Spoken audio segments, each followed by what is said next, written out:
ঘড়ি পরতে না আমি আগাগোড়াই ভীষণই ভালোবাসি, মানে সে যেরকমই হোক, ব্র্যান্ডেড কিংবা নন ব্র্যান্ডেড, ঘড়ি যদি আমার পছন্দ হয়ে যায় তাহলে আমি কিনেই ফেলি। আর এরকম করে করে এতদিনে আমি অনেক রকমের ঘড়িই কিন্তু পরে ফেলেছি। তো রিসেন্টলি না এই ব্র্যান্ডের ঘড়িটা কিন্তু বেশ ট্রেন্ডিংয়ে চলছিল, তোমরাও হয়তো অনেকে দেখলেই বুঝতে পারবে যে আমি কোন ব্র্যান্ডের কথা বলছি। তো দেখলাম যে বেশ ভালো ভালো ঘড়ি কালেকশনই ওদের রয়েছে, তো ভাবলাম কেন না আমিও কিনে ফেলি। সো তোমরা তো দেখতেই পাচ্ছ আমি কিন্তু অর্ডার করে ফেলেছিলাম এই জোকার অ্যান্ড উইচের এই ঘড়ি সেটটা। তো হ্যাঁ, ঘড়ির সেট কেন বললাম, তার কারণ আমি কিন্তু শুধু ঘড়ি নিইনি, ওয়াচ অ্যান্ড ব্রেসলেটের একটা সেট অর্ডার করেছিলাম। আর সত্যি বলতে আমি একটু ডাউটে ছিলাম, কারণ কোনো দিন আমি এই ব্র্যান্ডের ঘড়ি আগে পারচেস করিনি, বাট আনএক্সপেক্টেডলি কিন্তু ভীষণই ভালো এসেছিলো ঘড়িটা, মানে কোয়ালিটি বলো আর প্রাইস রেঞ্জ অনুযায়ীও আমার বেশ ভালো লেগেছে। তো এখানে দেখো আমি রোজ গোল্ডের কিন্তু একটা ঘড়ি নিয়েছিলাম, আর সাথে 5টা ব্রেসলেট ছিল যেগুলো সবই রোজ গোল্ড কালারের ছিল।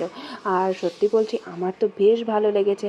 আর এই ঘড়িটার অ্যাডজাস্টমেন্টেও কিন্তু আমার কোনো প্রবলেম হয়নি, কারণ এটার যে লকটা ছিল সেটা ছিল ম্যাগনেটিক, তাই অ্যাডজাস্ট করতে খুব একটা সমস্যা হয়নি। তো আমার তো বেশ ভালো লেগেছে এই ঘড়িটা। তোমাদের কীরকম লাগলো কমেন্টে কিন্তু অবশ্যই জানিও।